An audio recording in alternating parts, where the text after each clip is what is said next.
जिला चंबा में कोरोना का आंकड़ा कम होता नहीं दिख रहा है। शनिवार सुबह सामने आई कोरोना की रिपोर्ट में कोरोना के 18 मामले सामने आए हैं।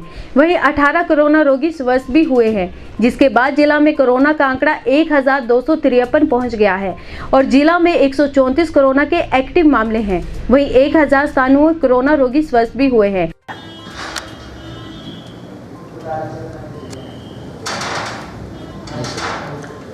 ज़िला चंबा में कल शाम तक अभी हम कुल मिलाकर 34,000 से ऊपर लोगों की जांच कर चुके हैं और ये जो जांच है ये सभी ब्लॉक्स में, सभी प्राइमरी हेल्थ सेंटर्स में, कम्युनिटी हेल्थ सेंटर्स में शुरू की गई है, जहां हम रैपिड टेस्ट के माध्यम से कुछ लोगों की जांच कर रहे हैं और बाकियों की RT-PCR सैंपल्स ले रहे हैं।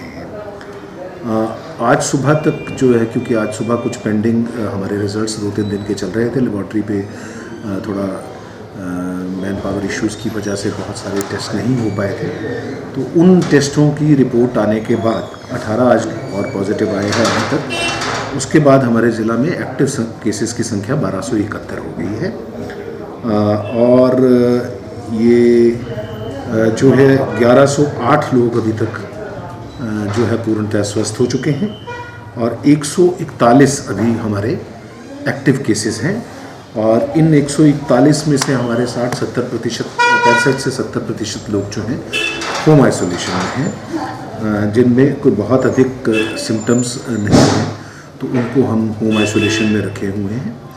और कुछ लोग अभी जो हमारा DCH है चंबा, 6 लोग यहाँ पर दाखिल हैं और 9 लोग जो है वो DCHC डलहौजी में हैं। इसके अतिरिक्त 4 लोग हमारे टांडा में एडमिटेड हैं और 2 लोग धर्मशाला में भी एडमिटेड हैं।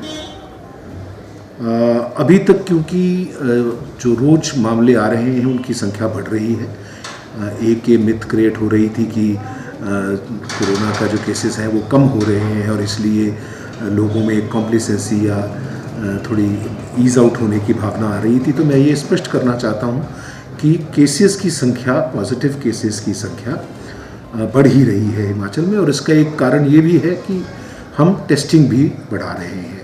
अभी चंबा ज़िला में एवरेजली हम रोज़ के 500 से लेकर 600 टेस्ट कर रहे हैं, तो स्वाभाविक है कि कुछ पॉजिटिव केसेस की संख्या आएगी।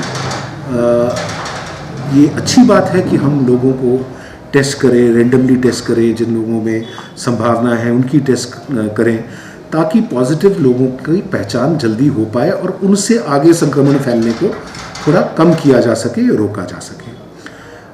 अभी तक ज़िला में 19 मृत्यु जो हैं वो रिकॉर्ड की गई हैं। इनमें अधिकतर जो मृत्यु के वजह थी उसमें क्योंकि कोमॉर्बिड कंडीशन, डायबिटीज़, हाइपरटेंशन, फेफड़े की बीमारी या और कोई जो बीमारियां हैं वो पाई गई हैं, मगर एक मुख्य कारण ये भी पाया गया है कि जो ट्रीटमेंट लेने का समय है उसमें डिले हुआ है।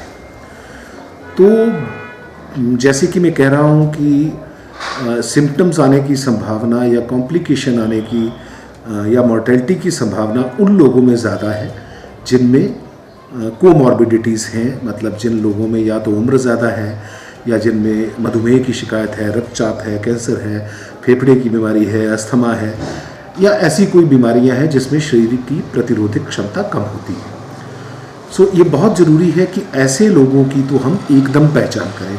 वैसे तो सभी लोग जिनमें भी कोई ऐसा सिम्टम आता है इन्फ्लुएंजा लाइक इलनेस का, मतलब कि जिसमें खांसी, बुखार, गले में दर्द या सांस फूलना या जो स्मेल, सूंघने की शक्ति का कम होना, टेस्ट कम पता लगना, ऐसे किसी में भी लक्षण आए तो इमीडिएटली या तो यहाँ की फ्लू ओपीडी में या जहाँ पे भी हमारे प्राइमरी हेल्थ सेंटर या CHC में टेस्ट हो रहे हैं, इमीडिएटली टेस्ट कराया जाए। मगर ये बात ज़्यादा और भी महत्वपूर्ण उन लोगों में हो जाती है जिनमें कोमॉर्बिडिटीज़ हैं, बिकॉज उन लोगों में कॉम्प्लिकेशन या मृत्यु होने के चांसेस ज़्यादा हैं। तो मेरा सभी से अनुरोध है कि ऐसे लोगों जिनमें ये चांसेस ज़्यादा हैं उन लोगों का विशेष ध्यान रखें। बुज़ुर्ग व्यक्तियों को ज़्यादा घर से बाहर ना निकलें और परहेज़ रखें। अभी फेस्टिवल सीज़न भी है, तो ये बहुत अधिक इम्पॉर्टेंट है कि हम अनावश्यक रूप से बाहर ना घूमें, ख़ास तौर पे ऐसे व्यक्ति जिनमें संभावना अधिक है, छोटे बच्चे, गर्भवती माताएं, इनको बचा के रखना जो है ये बहुत महत्वपूर्ण है। तो बहुत कोई विशेष बहुत बड़ी बातें करने की आवश्यकता नहीं है। अनावश्यक रूप से बाहर ना निकलें, जब निकलना पड़े तो फेस कवर का इस्तेमाल करें और उस फेस कवर को बार बार जो रीयूजेबल है तो उसको धो के सुखा के फिर इस्तेमाल करें। यदि डिस्पोजेबल है तो 6 घंटे के बाद उसे डिस्कार्ड कर दिया जाए। अपने हाथों को साबुन पानी से, या नहीं साबुन पानी उपलब्ध हो रहा है तो सैनिटाइज़र से बार बार साफ़ करें। फिज़िकल डिस्टेंसिंग या सोशल डिस्टेंसिंग का जब भी बाहर जाना भी पड़े तो कम से कम 2 गज़ की दूरी बना के रखें। यही कुछ बेसिक चीज़ें हैं जिसके इस्तेमाल से हम अपने आप को और अपने परिवार को भी इस संक्रमण से बचा सकते हैं।